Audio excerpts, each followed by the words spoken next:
Bonjour, bienvenue sur ma première vidéo où je vais vous expliquer comment fabriquer son terrarium en 7 étapes faciles et pour un petit budget. C'est parti.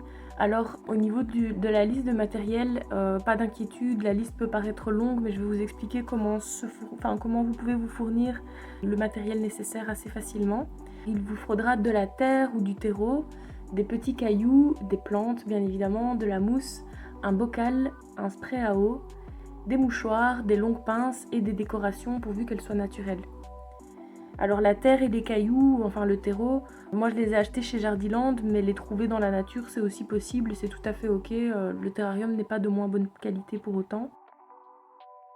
Moi j'aime bien ranger mes mousses et mes petites plantes, comme ça je peux les utiliser pour faire d'autres terrariums et je les conserve beaucoup mieux comme ça que quand tout est superposé. Et alors au niveau du terrarium, je voulais quand même ajouter que le terrarium est tout à fait viable même s'il est fermé.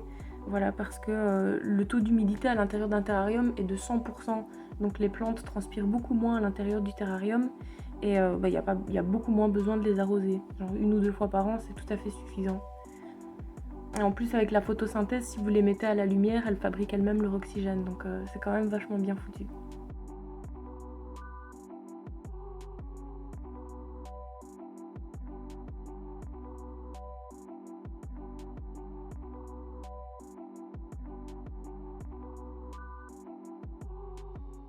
Alors la première étape c'est de mettre des cailloux au fond du terrarium. Alors moi je les ai achetés chez Jardiland à 6 € pour un gros paquet où je peux faire environ 4 terrariums au moins avec. Ensuite je viens mettre le terreau que j'ai aussi acheté à Jardiland et il faut à peu près 1/3 de cailloux pour 2/3 de terreau. Ensuite ici je viens faire la structure de mon terrarium. Et donc là c'est intéressant d'utiliser des cailloux ou bien là en l'occurrence j'ai choisi des branches. Et l'idée c'est de donner un petit peu de relief à votre terrarium. Et donc faut pas hésiter à le faire monter en hauteur et à utiliser des grosses pierres ou des branches ou même un tas de terre en fait où on pourra venir déposer une mousse par la suite. Alors au niveau de la déco et de la structure, on va venir mettre on mettra les décorations les plus petites à la fin. L'idée ici c'est de construire une structure à votre terrarium pour lui donner du relief et donc il ne faut pas hésiter à utiliser des grosses pierres ou même des branches comme j'ai fait ici pour rajouter un petit peu de hauteur. Et alors j'ai aussi rajouté des pierres, des cristaux plutôt, là j'ai utilisé du quartz rose et du quartz que j'avais trouvé sur un terri. Ensuite on va venir disposer les plantes, alors on va aller de la plus grosse plante à la plus petite. Moi c'est des plantes que j'ai, alors il y en a une que j'ai achetée à Jardiland aussi, 4 € mais avec je peux faire au moins 3 terrariums facilement. Je ne sais plus le nom, je crois que c'est une calathea, mais je suis pas certaine. Et alors pour le reste des plantes, comme on voit en bas à droite, c'est des capillaires, c'est une sorte de fougère qu'on trouve dans les roches, entre les gros cailloux, sur les murs parfois quand on regarde bien.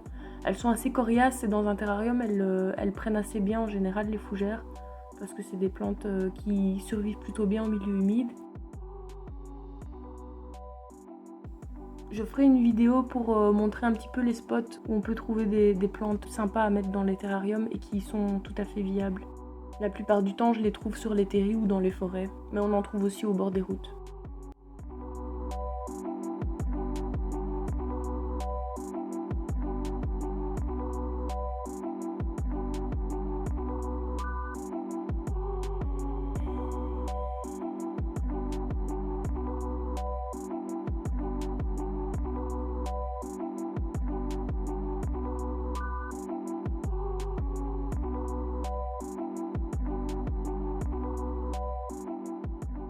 Ici j'y vais délicatement avec les pinces et le but c'est vraiment de prendre plaisir à disposer les plantes comme vous le voulez.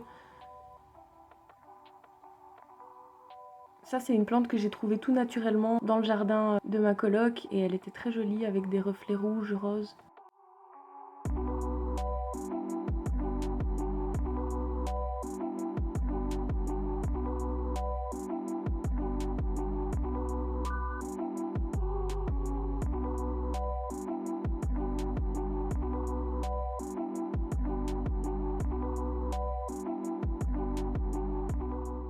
Ensuite, à la 5e étape, on va déposer la mousse autour des plantes. Et donc ici, j'ai choisi de la mousse creamy, ça s'appelle comme ça. C'est des petites boules qui sont assez nettes et qui sont très très très jolies. Donc voilà, j'ai trouvé ça. Alors, j'aime beaucoup utiliser la mousse en étoile qui s'appelle la mousse Fontinal, je crois, mais je n'en ai pas trouvé. J'avais aussi une autre sorte de mousse qui s'appelle l'Hypne Cypress ou de la Fontinal. En vrai, je ne sais pas trop, j'ai pas réussi à voir dans mon livre laquelle c'était. Mais elle a un effet un petit peu plus sauvage, on la voit en bas à gauche. C'était pas trop le style de mon terrarium aujourd'hui, j'avais envie de faire un truc net, tout joli.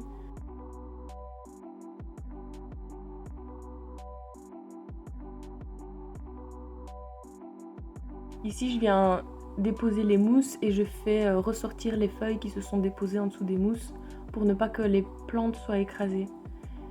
J'hésite pas aussi à découper la mousse pour pouvoir venir la mettre dans les endroits où c'est un petit peu vide, mais je laisse quand même des espaces pour laisser la terre respirer et pour ajouter quelques décos aussi à la fin.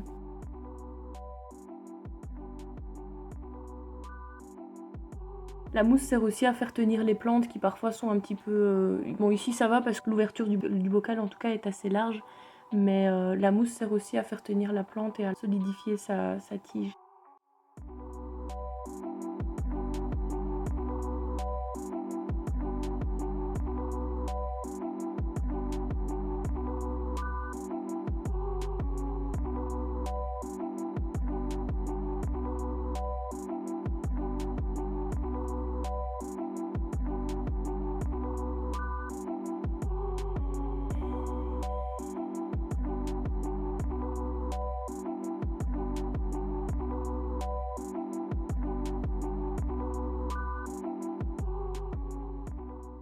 Alors l'étape 6, on va venir décorer. Moi j'ai pas mis énormément de décoration, c'était plus des petits cristaux que je suis venue rajouter par-ci par-là. Et donc comme cristaux, j'ai rajouté du quartz et du cristal de roche que j'avais trouvé sur un terri tout naturellement.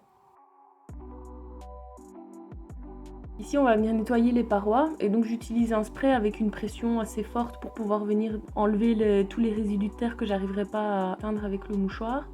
Et puis j'enroule un mouchoir autour de ma pince et je viens nettoyer les endroits qui sont pas trop accessibles par mes doigts ou qui détruiront le terrarium. Voilà, la vidéo est terminée et je vous montre le résultat fini. N'hésitez pas à me suivre, je ferai plein d'autres vidéos sur ce sujet. Vous pouvez aussi me retrouver sur ma page Facebook que je vais mettre en description et j'y partage d'autres publications et des vidéos concernant les célébrations de la roue de l'année et leur signification.